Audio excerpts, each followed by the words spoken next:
presented by Amrita Music।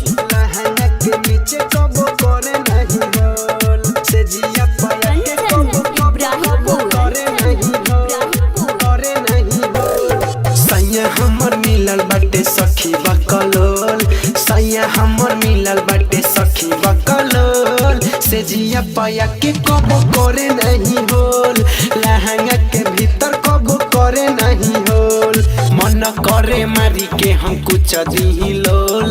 मन करे मारी के हम कुछ दी लोल से जिया पाया के कबो करे नहीं होल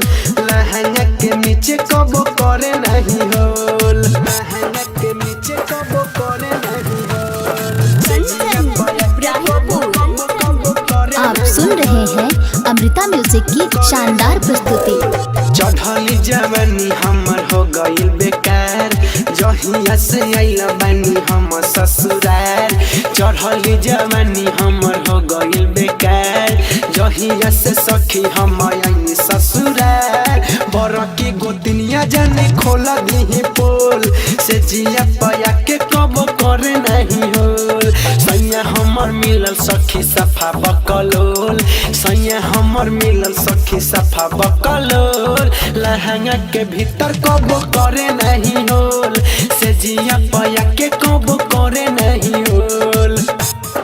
लहंगा के नीचे कब करे नहीं होल से जिया पाया के कब करे नहीं। आप सुन रहे हैं अमृता म्यूजिक की शानदार प्रस्तुति। लहंगा के नीचे कब करे नहीं। राइटर रोहित संगे रहे मनी सिरालाल राइटर रोहित संगे रहे मनी सिरालाल अवधे सकेला गोपाल काटे दुनु गाल